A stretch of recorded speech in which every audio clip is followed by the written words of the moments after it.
Hello বন্ধুরা, তো চলে এসেছি রোজকার মতো আজকেও রান্নাবান্না করতে। আর আজকে নিরামিষ রান্নাবান্না হচ্ছে, কারণ কালকে মার একাদশী আছে আর একাদশীর আগের দিন মা নিরামিষ খায়, তাই জন্য আজকে নিরামিষ রান্নাবান্না। আজকে কলার তরকারি হবে।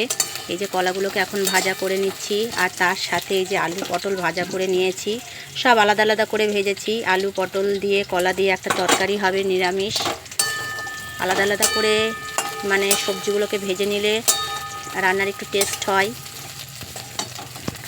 আর চলো কি রান্না হচ্ছে চলো দেখাই তোমাদের। এই যে ভাত হয়ে গেছে নিরামিষ করে, এখানে তেল নুন হলুদ জিরে সব নিয়ে নিয়েছি।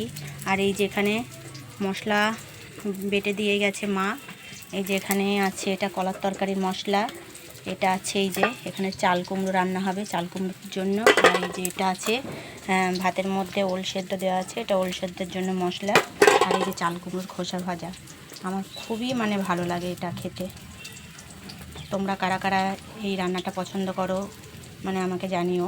আমার কিন্তু দারুণ লাগে চাল কুমড়ো লাউয়ের খোসা ভাজা এগুলো খেতে। হ্যাঁ, এই যে এই রান্না বান্না হচ্ছে, তো চলো সাথে থাকো, দেখতে থাকো আমার এই ভিডিওটি। তো দেখো এখন আমি সব সবজিগুলো একসাথে কষে নিচ্ছি। এর মধ্যে পরিমাণ মতো নুন হলুদ দিয়ে দিয়েছি। এবার আমি এর মধ্যে মশলাটা দিয়ে দেব। চেষ্টা করব আজকে তোমাদের ফুল ভিডিওটা শেয়ার করার রান্নার, মানে আমি কী কী রান্না করছি। ভিডিওটা একটু বড় হয়ে যেতে পারে, তোমরা দেখতে থাকো।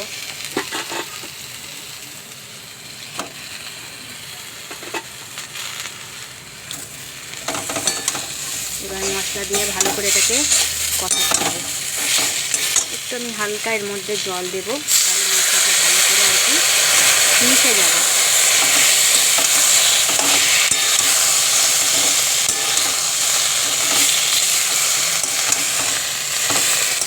তো আমার মশলাটা কষানো হয়ে গেছে, আমি এবার জল দিয়ে দেব। তো এক হাতে ফোন নিয়ে মানে ভিডিও করছি আর এদিকে রান্না করছি, যেভাবে পারছি যতটা পারছি শেয়ার করছি বন্ধুরা। কড়াতে লেগে যাচ্ছে, এবার আমি জল দিয়ে দেবো। চলো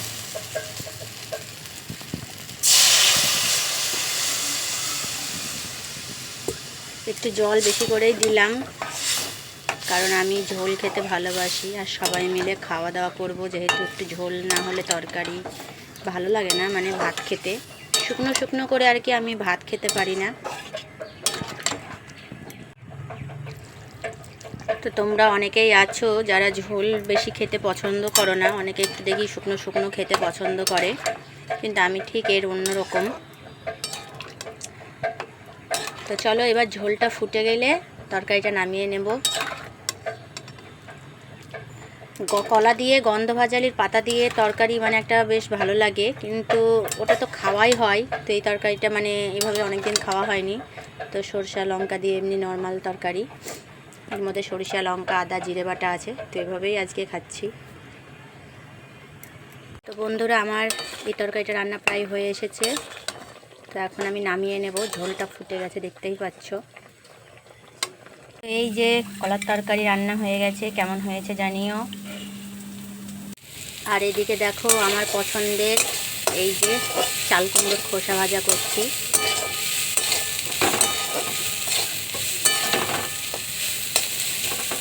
দেখো খোসাগুলো প্রায় ভাজা হয়ে এসেছে, এবার আমি নামিয়ে নেব।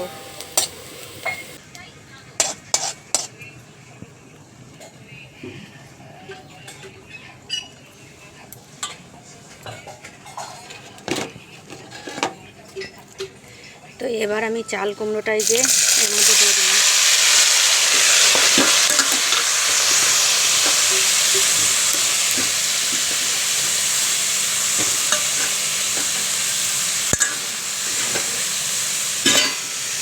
এর মধ্যে আমি পরিমাণ মতো নুন হলুদ দিয়ে দিয়েছি।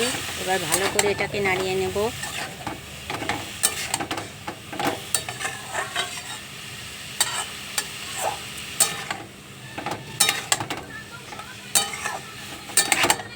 তো চলো ততক্ষণ ভালো করে নাড়িয়ে নিই, আবার পরে ফিরে আসছি তোমাদের সাথে। তো দেখো চাল কুমড়োতে কেমন জল বেরিয়েছে, তো এটাকে কিন্তু এখন ভালো করে কষাতে হবে। জলটাকে একদম মানে শুকিয়ে ফেলতে হবে। তারপর আমি এর মধ্যে একটু পরিমাণ ময়দা দেব আর একটু লাস্টে কাঁচা তেল দিয়ে নামিয়ে নেব।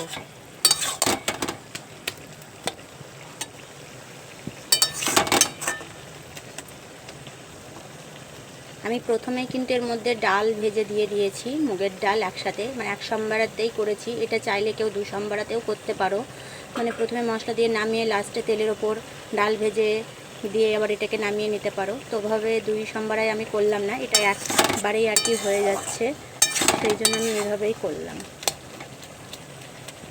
তো চাল কুমড়োটা রান্না আমার প্রায় হয়ে এসেছে, এবার আমি নামিয়ে নেব।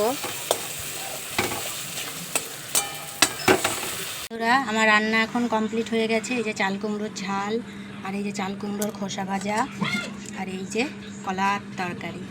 তো কেমন লাগলো আমার এই রান্নার ভিডিওটি অবশ্যই জানিও। যদি ভালো লেগে থাকে অবশ্যই ভালোবাসা দিয়ে পাশে থেকো।